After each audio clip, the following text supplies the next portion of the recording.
L'informateur en quelques chiffres, 1919, c'est pas tout jeune, mais ça a le mérite d'être une institution nantaise. Beaucoup sur la place de Nantes connaissent l'informateur, mais on a besoin de regagner en image auprès des nouvelles générations et d'expliquer en quoi l'informateur est un outil indispensable pour la gestion quotidienne de son entreprise. Département d'habitation, la Loire-Atlantique. Beaucoup me demandent si on est un magazine national. Non. J'aimerais bien, mais non, pas encore. On est pour l'instant local. Par contre, nous avons une vision globale sur le marché économique nantais et vendéen. Un lectorat qualifié, on compte à peu près 15 000 lecteurs. Oui, parce que l'informateur, c'est d'abord et avant tout 90% de professionnels qui le lisent. Les abonnés, ce sont les bureaux, et ils se passent de bureau en bureau. Donc ça multiplie le coefficient de lectorat. Avec des professions qui viennent un peu de tous les milieux, professions libérales, artisans, commerçants, bâtiments, collectivités. Alors l'annonce légale, c'est notre métier. Je ne vais pas vous développer pendant toute l'intervention. Simplement, depuis 96 ans, nous suivons de semaine en semaine vos annonces légales. Ce qu'il faut retenir sur notre force par rapport à notre journal, c'est la relecture, la vérification, le contrôle. C'est vraiment un point d'honneur pour nos services et ce qui nous permet de vous satisfaire et de vous fidéliser. Donc, notre métier, on ne le met pas encore assez en avant, mais c'est la publication des appels d'offres et des avis d'enquête publique. Nous avons l'outil pour booster les entreprises et mettre en avant vos marchés. À travers un ciblage d'entreprise et nous allons au-devant des entreprises locales, des entreprises qui pour bon nombre n'ont pas ni les moyens ni le temps d'aller consulter des marchés publics. Donc, nous avons les moyens de le faire, nous avons l'habilitation pour faire la parution de ces avis. N'hésitez pas à nous consulter pour connaître un petit peu mieux nos services. Donc, la dématérialisation, nous sommes dans l'ère du numérique, depuis moins longtemps que pour certains à l'informateur, mais depuis 2012, nous avons retravaillé notre site internet. Pour les abonnés, il faut le savoir, ils peuvent avoir accès à toutes les informations économiques. L'intégralité des annonces légales, on les retrouve sur notre site internet. La plateforme de dématérialisation pour les marchés publics est en place aussi depuis 2013 et permet aux entreprises de consulter et aux marchés publics de gérer toutes les procédures, que ce soit d'ouverture de pli, que ce soit du dépôt du dossier à l'ouverture de pli. La plateforme des annonces légales proprement dite, l'avantage de cette plateforme, c'est de pouvoir déposer vos formalités 24 heures sur 24, de gérer votre compte, d'avoir un espace personnalisé et de pouvoir gérer toute l'administration des annonces légales. Donc déposer les annonces, de pouvoir aller consulter l'historique de ces annonces, l'état de publication des annonces légales, d'avoir un devis immédiat en ligne et une attestation de parution immédiate en ligne. Aujourd'hui, en fait, ce que cherchent nos clients, c'est de la réactivité, la rapidité, et puis de pouvoir gérer de façon autonome, tout en ayant quand même un service et un contrôle, ce qu'on garantit. Pour vous donner une image, vous allez sur le site de l'informateur judiciaire et vous retrouvez l'accès pour les annonces légales, deux interfaces qui sont disponibles, celle des prescripteurs, qu'on appelle prescripteurs chez nous, c'est les professionnels du juridique, et les particuliers, sociétés, entreprises, qui peuvent également gérer eux-mêmes leurs formalités. Donc, à travers un tableau de bord, le prescripteur, le professionnel, peut tout à fait gérer son compte et accéder aux annonces légales. Il peut aussi revenir sur la modification des annonces légales avant l'état de publication. On a un bon outil professionnel pour les professionnels et pour les investisseurs. On a notre petit frère Suren qui est très en avance sur nous. sur la publicité commerciale. Et ça marche hyper bien, il y a des très bons retours pour les annonceurs. Donc on met ça en place, on est en train de le développer, avec à terme l'idée de faire un journal en couleur, c'est aussi l'objectif aujourd'hui de cette accroche, qui va permettre de mettre en avant votre communication et puis de toucher, de cibler vraiment une entreprise, un restaurant, un promoteur immobilier, un notaire, un avocat, puisqu'aujourd'hui c'est quand même l'essentiel de notre portefeuille client.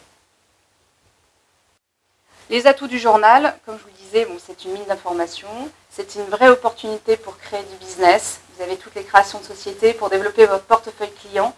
Vous pouvez faire une veille sur vos concurrents, sur vos fournisseurs ou autres, surveiller le marché sur lequel vous êtes en activité. Et vous avez tous les renseignements commerciaux sur 2 départements, donc la Loire-Atlantique et la Vendée. J'insiste un peu dessus parce que le site internet vous permet d'avoir l'intégralité de ces annonces et de vous constituer une veille en vous abonnant sur cette veille. J'en ai fini pour ma part, je vous remercie pour votre attention et puis là je vais laisser la parole à Jérôme de Babel Art qui va très rapidement vous faire une synthèse de son travail sur l'identité visuelle du journal et du logo. Je vous remercie beaucoup. Merci.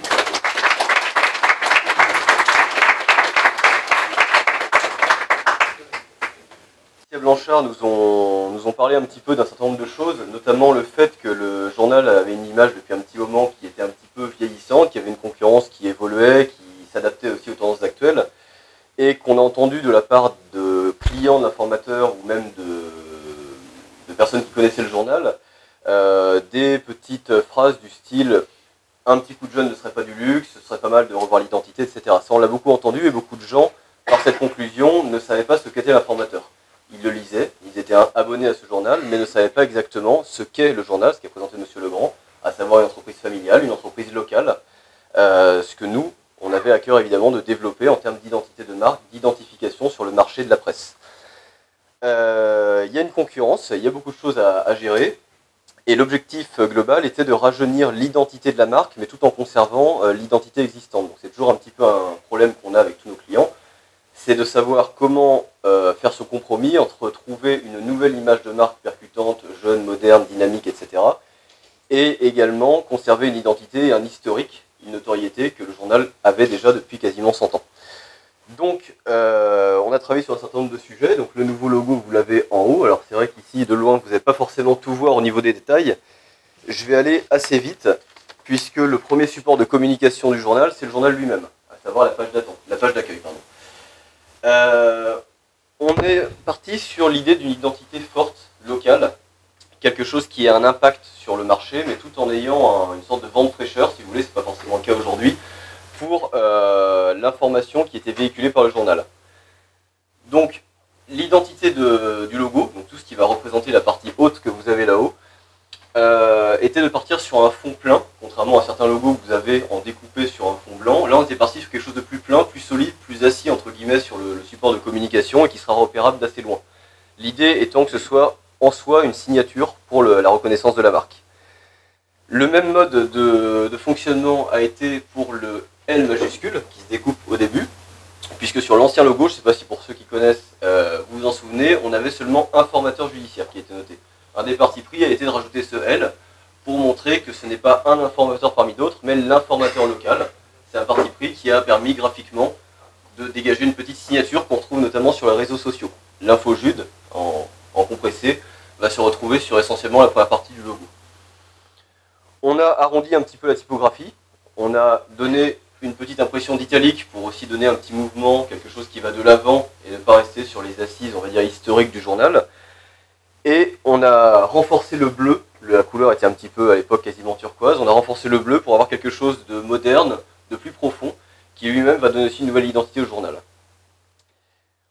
On a également fondé, pas le journal évidemment, mais déplacé, je ne sais pas si vous le voyez ici, fondé en 1919, qui était moins mis en valeur par le passé, et qui lui aussi va rapporter une signature au journal sur le côté un petit peu concurrentiel des autres journaux qui peuvent travailler sur l'information légale.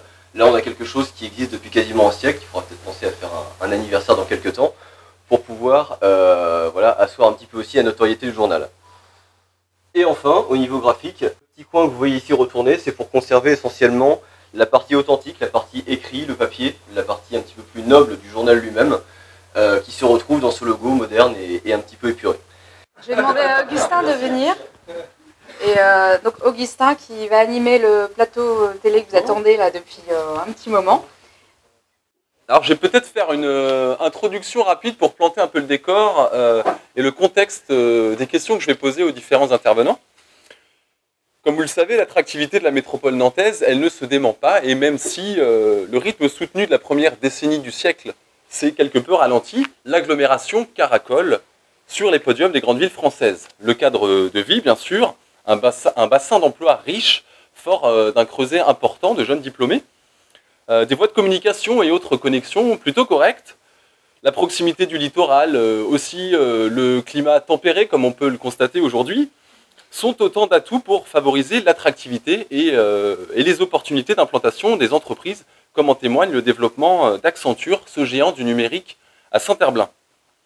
Nantes, comme l'Ouest, a une histoire d'entrepreneurs et aujourd'hui encore sait attirer les entreprises et donc l'emploi. Mais ne faut-il pas aller chercher plus loin, voire ailleurs, pour expliquer cette attractivité à la nantaise? Nantes est une ville de migration, de brassage social, démographique, économique, ce qui favorise son dynamisme, certes, mais sont cela les seules raisons de cette énergie positive? Et dans cette course à l'attractivité à laquelle se livrent les grandes métropoles de France et même au-delà, y a-t-il des écueils à éviter? Quelles options faut-il prendre dès aujourd'hui pour anticiper correctement les évolutions à 20 ou 30 ans? Voilà, nous allons essayer d'apporter quelques éléments de réponse à ces questions, grâce aux témoignages variés que veulent bien nous offrir des intervenants tout aussi éclectiques qu'impliqués dans leur domaine. Et je vous demande pour commencer d'accueillir Monsieur Jean-Luc Cadiot.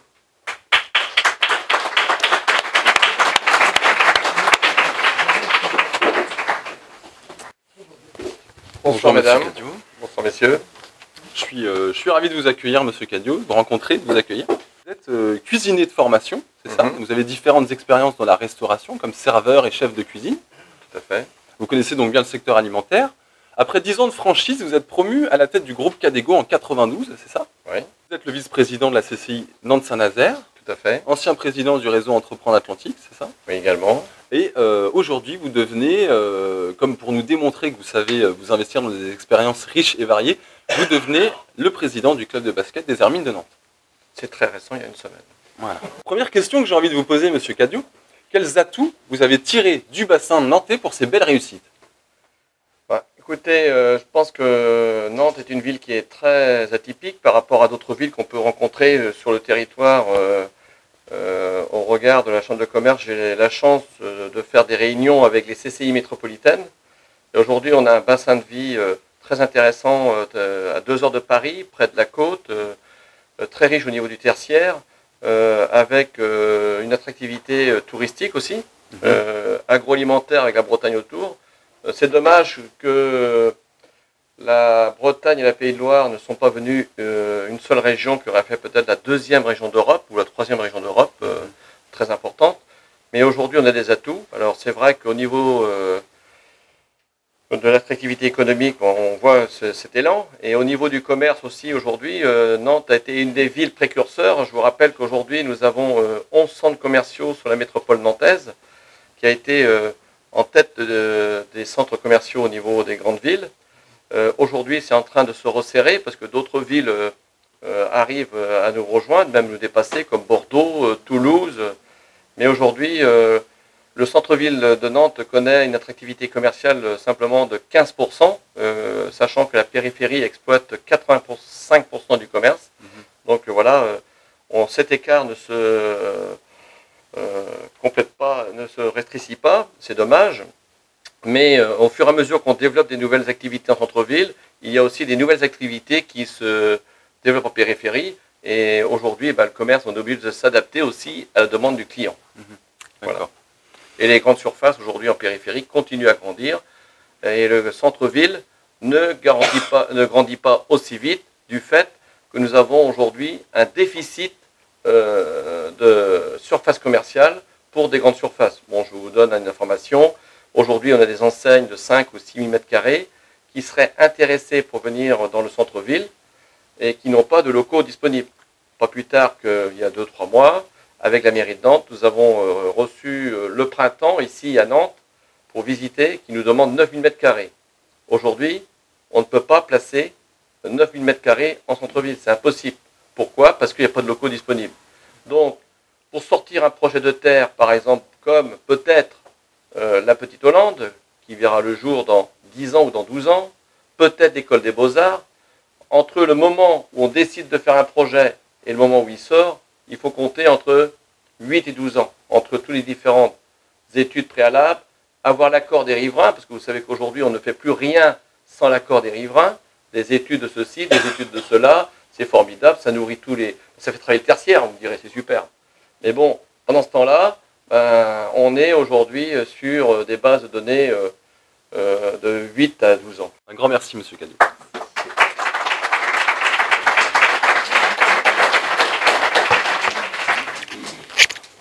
Je vais vous demander d'accueillir maintenant Monsieur Vincent Charpin. Vous avez une expérience à l'international chez Alcatel d'abord, c'est bien ça? Et puis vous prenez la direction depuis Paris de Unity, une société de services en réseau et télécommunications, que vous développez, puis que vous cédez, et ce qui vous permet d'investir dans la création d'une société bipublique, derrière laquelle il y a Carly, l'Alexandre, la cuisine selon Marthe, le domaine du Petit Plessis, mais surtout cette volonté de fédérer les entreprises dont les points communs sont l'attachement à Nantes, à son ouverture et à sa gastronomie, si on résume. Et vous êtes bien sûr aujourd'hui et surtout le président du MEDEF 44. Alors Monsieur Charpin, la première question que j'ai envie de vous poser, c'est est-ce qu'il existe un microclimat économique à Nantes selon vous? Oui, il existe, à mon avis, une particularité économique pour les entreprises locales. Alors, vous voulez savoir laquelle c'est? Oui, j'aimerais bien. Alors, à mes yeux, la grande particularité du territoire nantais, on va dire de la Loire-Atlantique, c'est la qualité de sa population. Alors moi, je suis aujourd'hui un Nantais, puisque ça fait 13 ans que j'habite à Nantes. J'estime que maintenant, j'ai passé la période probatoire, mais je suis originaire de la région parisienne. Donc j'ai une vision légèrement extérieure, ou au moins historiquement extérieure, de ce qu'est le tissu économique et la population nantaise. Donc moi, je trouve que l'atout principal de Nantes et de sa région est sa population. À ce titre-là, on rend très très souvent hommage au tissu d'entrepreneurs locaux. D'ailleurs, on en est très fiers, on est très contents. C'est vrai qu'on a un très beau réseau d'entrepreneurs qu'on qualifie souvent d'entrepreneurs humanistes, et on oublie souvent de rendre hommage aux salariés de nos entreprises.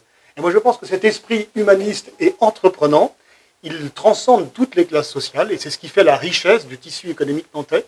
C'est quasiment pour moi l'exclusive différence du tissu économique nantais, c'est la qualité de sa population, des gens entreprenants, qualifiés et compétents, et qui ont le sens du travail, ce qui parfois est une valeur qui s'évanouit un peu. Bonjour Madame Montfort. Bonjour. Alors Madame Montfort, vous avez un DUT de gestion, une maîtrise des sciences de gestion que vous avez obtenue à l'IGR de Rennes, et une maîtrise en droit des affaires. Bref, je vous laisserai bien la gestion de mes affaires personnelles, Madame Montfort. Vous exercez d'abord au tribunal de commerce de Rennes, puis au tribunal de commerce de Nantes en 2006. Et, fait inédit à l'époque, vous êtes nommée la première greffière salariée de France en 2012 au tribunal de commerce de Nantes. Alors, c'est l'acuité de votre regard en fait sur la santé des entreprises qui nous intéresse particulièrement aujourd'hui, Madame Montfort. Vous êtes en quelque sorte un excellent médecin diagnosticien et vos patients sont les entreprises puisque vous observez leur naissance, leur décès, mais aussi leur maladie. Alors déjà peut-être pour commencer, est-ce que vous pouvez nous dire synthétiquement en quoi consiste votre métier? Les greffiers donc sont des officiers publics ministériels, ce sont des professionnels libéraux nommés par le garde des Sceaux. À Nantes, la SCP Barbin est titulaire de la charge et le greffe emploie 25 salariés. Les greffiers des tribunaux de commerce sont donc à la croisée, je dirais, du monde judiciaire et économique et exercent une mission de service public. Nous avons une fonction judiciaire comme membre du tribunal, comme la tenue des audiences, et une fonction de tenue des registres légaux, le registre du commerce et des sociétés et la conservation des sûretés mobilières. Donc, je dirais que le greffier offre un observatoire privilégié du monde économique. Le registre du commerce, c'est certainement un instrument de recensement et de publicité légale pour les commerçants et les sociétés, et un véritable état civil des entreprises. Merci Madame Montfort.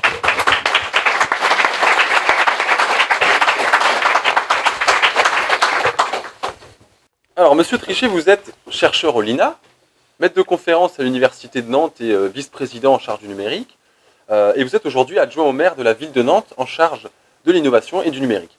J'ai une première question à vous poser, peut-être une définition rapide pour les non-initiés que nous sommes plus ou moins sur ce sujet. Qu'est-ce que l'économie numérique en quelques mots?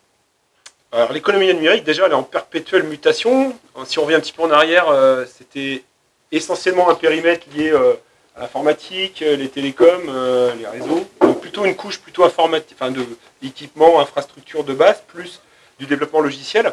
Maintenant, on voit bien que depuis l'avènement du web, donc des services du web, on est de plus en plus sur une économie de services, commerce électronique que vous connaissez tous. Et puis, il y a je dirais, on est vraiment à la croisée aussi de différentes économies. On voit bien que l'économie du partage est en train de prendre vraiment de l'ampleur qui plus est à Nantes, l'économie sociale et solidaire. Donc, on est vraiment, en fait, l'économie numérique, c'est au carrefour de différentes économies en émergence aujourd'hui. Et je ne parle pas d'Internet des objets, avec la cité d'objets connectés qui a été inaugurée à Angers, sur lesquels, effectivement, aujourd'hui, on est sur un raz-de-marée qui nous arrive à l'horizon 2018-2020, et encore une fois, pas que sur l'infrastructure, aussi sur le design de services. Et là, on a un potentiel, un gisement d'emploi qui est juste remarquable, et sur lesquels, au niveau du territoire, on a envie de se positionner, au même titre qu'on s'est positionné sur le web depuis, on va dire, une dizaine d'années. D'accord. Un grand merci. Merci à vous.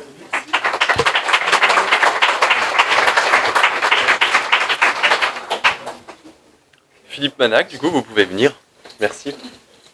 Alors, Monsieur Manac, vous avez 25 ans d'expérience en immobilier d'entreprise. Vous avez été commercialisateur en région parisienne dans les années 90 d'abord. En 98, vous créez à Nantes Manac Immobilier, société de conseil en immobilier d'entreprise, dont vous êtes aujourd'hui le directeur et le gérant.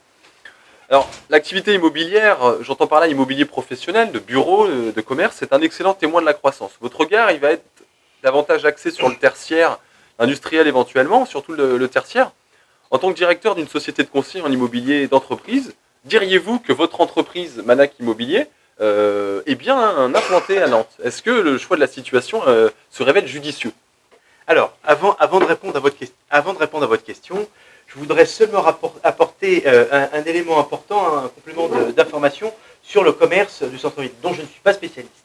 Je veux seulement faire la promotion d'un événement qui est organisé par le CINA, Club Immobilier Nantes-Atlantique, qui va se dérouler, alors je prends mes petites notes, le 17 septembre prochain, qui a pour objectif de faire rencontrer les professionnels nantais, peut-être les élus s'ils ont le courage de venir, on aura donc Procos qui sera là, le directeur commercial Unibail Rodamco. On aura des très très grosses pointures pour réfléchir à la fois sur le commerce connecté et le commerce physique que nous connaissons tous les jours. Donc cet aspect-là est assez important pour voilà, je voulais le dire parce que c'est une vraie problématique et que les professionnels essayent de trouver des solutions avec les professionnels de l'immobilier, essayent de trouver des solutions avec les professionnels du commerce. Voilà, donc ça va se dérouler au Gaumont de 9h à 11h le 17 septembre. Si vous souhaitez y venir, ce sera avec grand plaisir. Les intervenants seront de très très grande qualité et je pense qu'on aura des très très belles choses à apprendre de ces grands professionnels.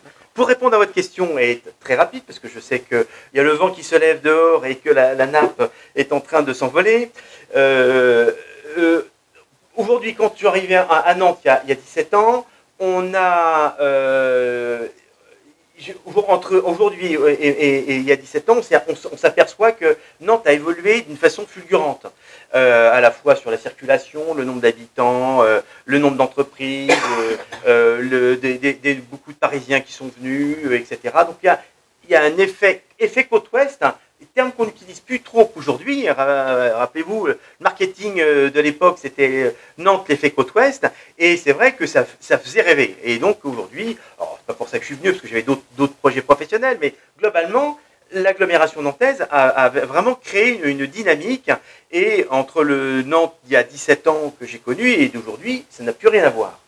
Voilà, donc aujourd'hui, Nantes a été irriguée par le TGV, par des sociétés qui sont venues de s'installer sur l'agglomération nantaise. Bon, on n'en a peut-être pas assez d'ailleurs, hein, parce que c'est vrai que Santé-Claire, qui était en périphérie d'Île-de-France, est arrivé dernièrement. Et on a une vraie problématique, c'est de faire venir des entreprises aujourd'hui qui sont logées en Ile-de-France ou dans d'autres grosses villes pour venir à Nantes. Mais est-ce que c'est le vrai modèle économique?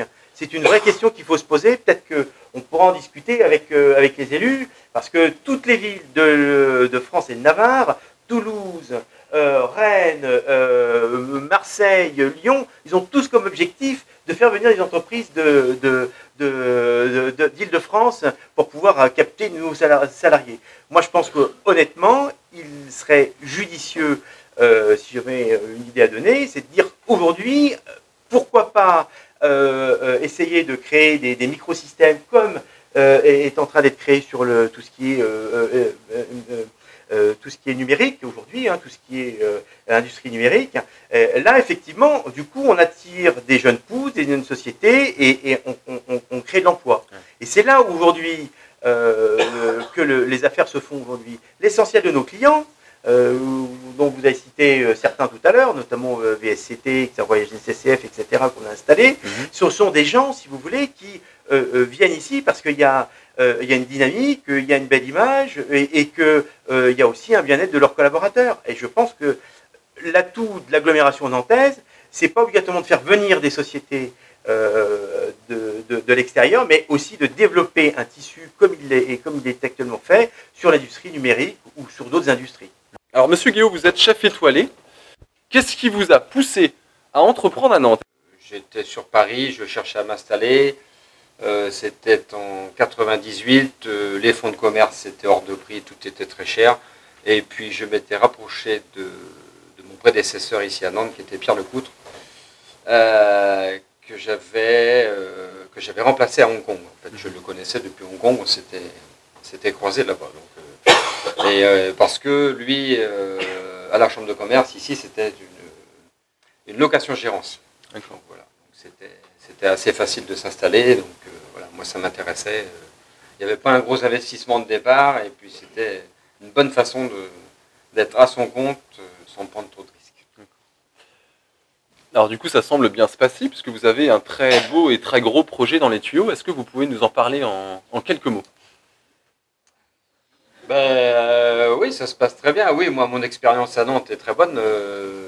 Ça fait donc depuis 98. Entre-temps, on a créé le 1, on a repris Félix, et puis là, maintenant, on est sur un autre projet. Donc, c'est un peu le projet d'une vie, quoi. En fait, j'aurais bien aimé le faire un peu plus tôt, mais bon, ça n'a pas été simple.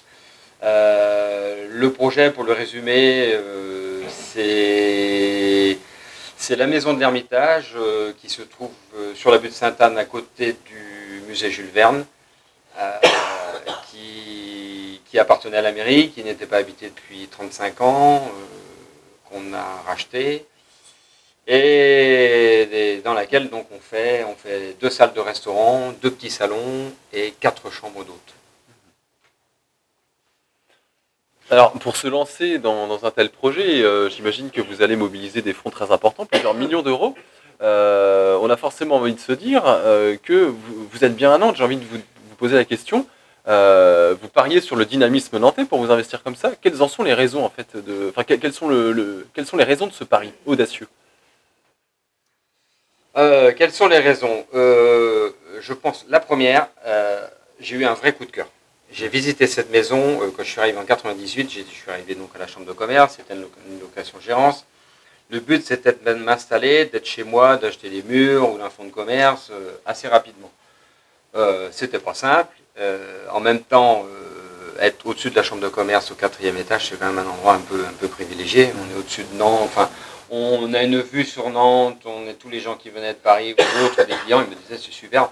C'est un super restaurant, c'est magnifique, la vue et tout, c'est chouette. Je dis ouais, d'accord, mais moi je suis pas chez moi, moi je veux être chez moi, quoi. Le rêve de beaucoup de cuisiniers, de restaurateurs, d'être chez soi, d'avoir ses propres murs, ça c'est important.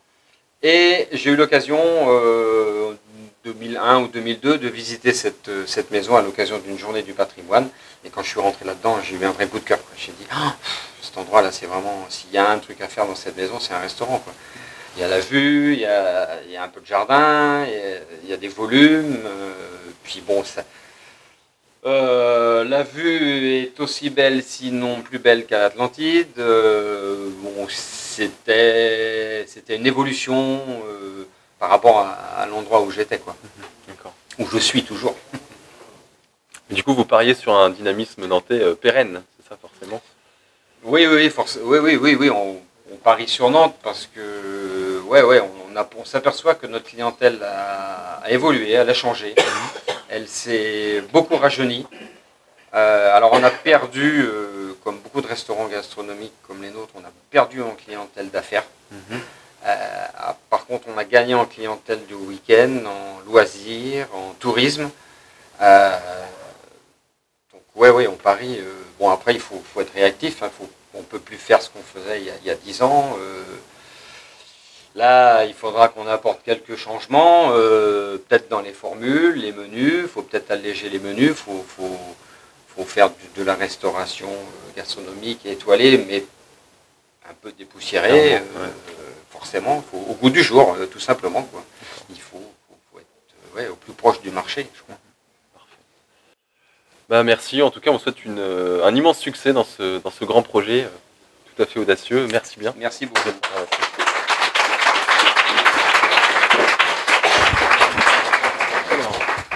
Et pour terminer, je vais accueillir Christophe Collignon.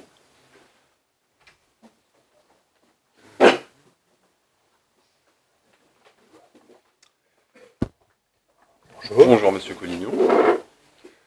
Alors, Monsieur Collignon, vous êtes depuis plus de 10 ans le directeur opérationnel, diront certains, l'animateur, diront d'autres, d'une entreprise nommée IMA Technologies qui est basée à Saint-Herblain.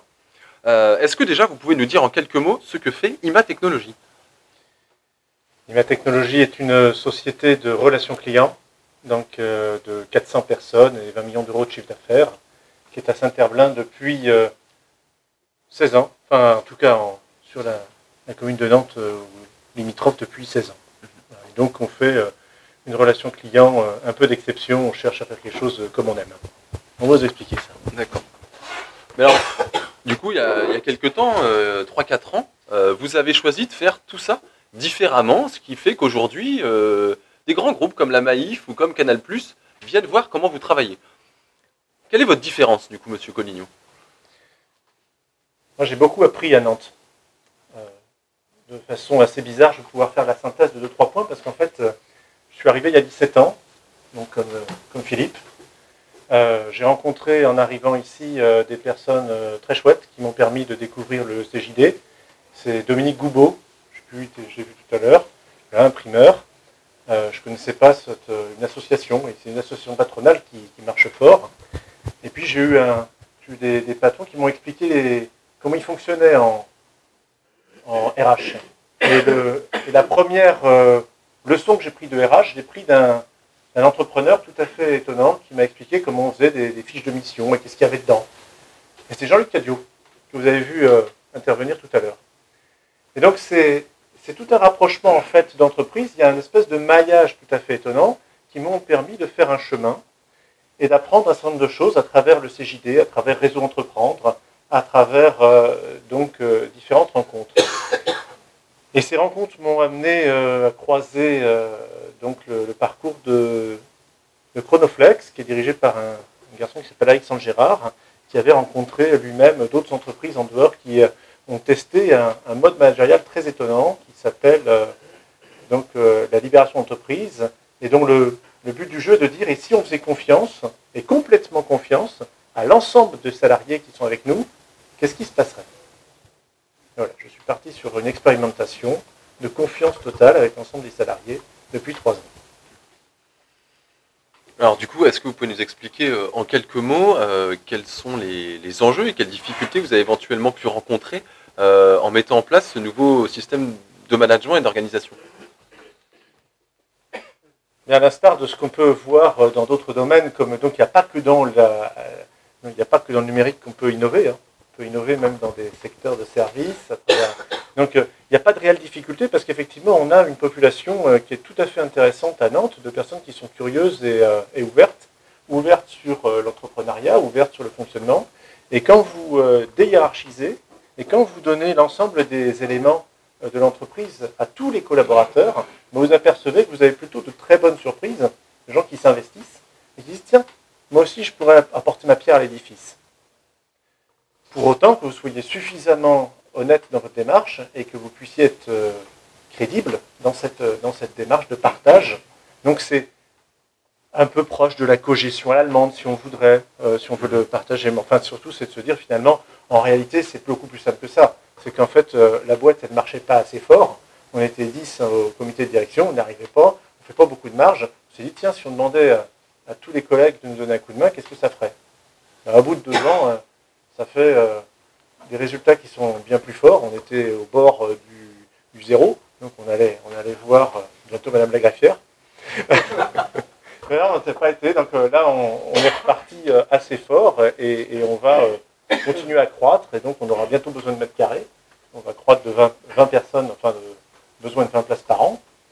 Voilà, donc en fait, c'est une expérience tout à fait bénéfique pour l'instant. Pour votre contribution. Voilà, merci à vous, public, pour votre attention. Merci aux web téléspectateurs pour la leur. Et puis merci aussi à tous les intervenants pour leur collaboration, en espérant que l'initiative publique et l'initiative privée sauront tirer le meilleur de vos témoignages pour prendre les bonnes décisions dans les années à venir et continuer à assurer l'attractivité, la compétitivité de notre belle région. Je vous invite à poursuivre la soirée et les échanges sur la terrasse avec un cocktail dînatoire. Merci et très bonne soirée à tous.